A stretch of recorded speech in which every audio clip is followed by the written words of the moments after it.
I want to begin our conversation today with your awesome, awesome definition of confidence. What is it? And kind of break it down and explain it to me. Thanks, Jennifer. We worked with a lot of intellectuals, academics, scientists to figure out the best definition of confidence. And essentially, we found confidence is what turns our thoughts into action. And we love that for its elegant simplicity, but also because I think for a lot of women, we can spend a lot of time thinking and overthinking, but not doing. And so when we really realize confidence is about doing, we need to get more women to do.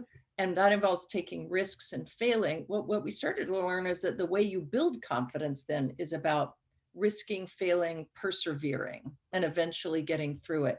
That's how you stockpile confidence. So it's really this virtuous circle. I mean, the other piece we found is that our confidence plummets at puberty. And that's why, while this is an issue for women, it's especially an issue, we think, for girls. And we've been focused on girls. So you mentioned a key word, risk, perseverance. Oh, F word, failure. And those things equal confidence. Kind of break that down a little bit more because it's counterintuitive. I mean, I think you know that, right? Yes. I mean, the key to building your confidence, I do my job. I'm a television anchor. I read the news every evening to millions of people around the world. I've done it for 10, 15 years. I'm good at it. I know I'm good at it. It doesn't challenge my confidence though anymore, right? I'm not expanding my bank of confidence. The way I would expand my bank of confidence is by trying something new, something that I had never done before. And it's that process. But in trying something new, there's a risk. And the risk is that you may fail at it. But if you're not taking those risks, you're not growing your confidence. That's a kind of, an example of one career, but it happens every single day in our lives. For girls, the risk can be as small as raising your hand in class. That can be a big risk for a girl, for a teenage girl. They suddenly don't want to draw attention to themselves, trying out for the school play, launching a new initiative, to campaign for the environment. And what we love about the girls in this book, the 30 girls in this book who come from all over the world, is that some of them have done big things. They really have launched big environmental campaigns for racial justice. Some of them have actually become quite famous in and of their own right. But some of them have just done totally personal, private things that might seem small, but where the risk for them to do that was just the same. And that's what we love about them. They're all honest about the risk and the struggle. And yes, the failure. The failure, right. So why is it so important, do you think, at a tween age, right? We're talking 11, 12, 13, maybe even up to 17, 18. Why is it important then for young women to begin to build this thing called confidence to you? Well, your thoughts? It's really important for us because we realize that when you're out in the world, right, the world is not rewarding perfection. The world is not rewarding overthinking and cautious behavior. As it turns out, all that behavior women and girls learn all through school doesn't actually help us that much in the real world, right? We have to be willing to try again. It's the 10th time you try something on Kickstarter that it works. Women, after a couple failures, decide they're not good enough. They don't want to do it. And so we wanted to try to habituate risk-taking in girls. And what we've seen is that boys out of the chute, and we always laugh at with boys and men at this, I mean, they screw up naturally. They fail all the time from a very young age. And then, but the good news about that is they learn it doesn't matter that much. Girls are more naturally people-pleasing. We learn to be good, and we're socialized often to be good because that's a lot easier for parents and teachers to deal with. And then we don't want to take risks because that's risking a lot. It means we might not be perfect and we might not be good anymore. So we're just trying to create a habit of just trying it, doing it, and understanding the stakes aren't that high. And then we'll become doers. I love that. So the book is broken down, as you mentioned, with all of these juicy stories of these young women, right? But you have very interesting benchmarks or markers along the way, confidence builders and confidence, what did you call them? Quicksand, exactly, quicksand. So tell me about, before we talk about maybe one story, because we're not going to have that much time, what are some of the confidence building blocks attributes, characteristics that women can use? And then what are some of the quicksand that you find that you've already mentioned some of them, but maybe others that you haven't mentioned?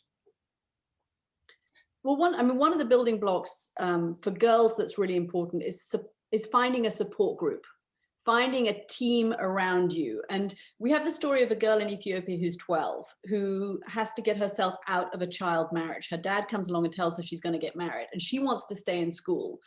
So what she does is she takes a big risk. She talks up to her dad and says she doesn't want to. That's risk number one, right? That's hard in her culture.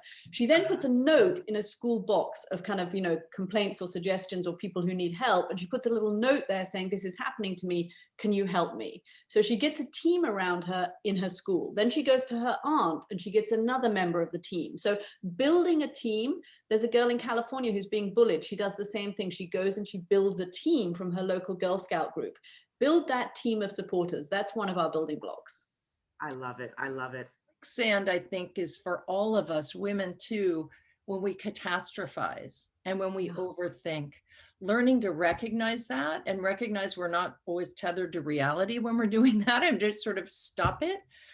Really think through what is the worst case scenario, which is usually not that bad, and then be able to move on.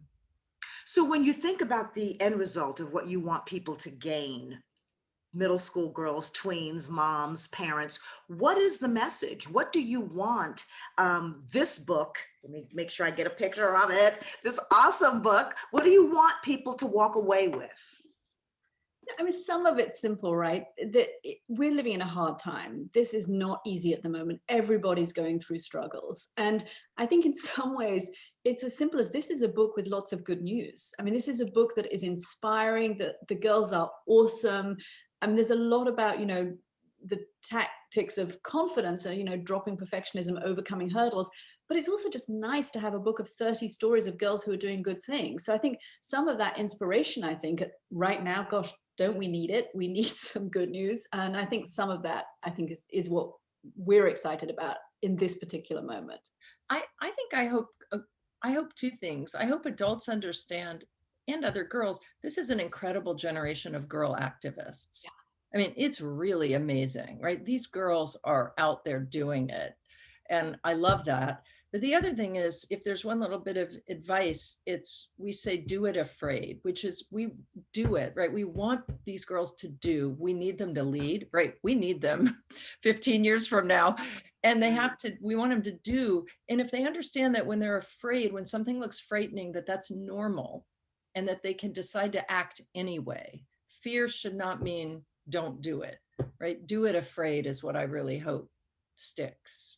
I love that. For each one of you, as we wrap with the final question, we are in a very unique time. We have a female vice president here in the United States. What do you two personally, what are you absorbing from the times that we are in as women? And how do you live the confidence code every day? I think this is a really exciting time for women. I mean, not just because of Kamala Harris being in the administration, but there are women now everywhere, from all different ethnicities, from all different races, from different countries around the world, who are getting to positions of prominence, and they're no longer just the only one. And we look around at the pandemic, which are the countries that have done well? So many of the countries that have done well, we have to face it, were run by women, are run by women.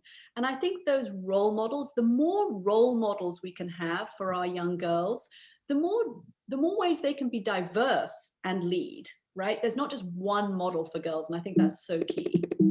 That's right. And I think it's essential. I become so passionate as we do this work and I look at the landscape now. We need women in power. I mean, there is no question about it. And I really I hope people will start to focus a little bit more on what a good leader is, right? Women have the essential leadership skills. And I really hope we can start to value those more highly. I love it. I love it. Living the confidence code. Thank you guys so much for those wonderful, wonderful work that you're doing. Have a wonderful day.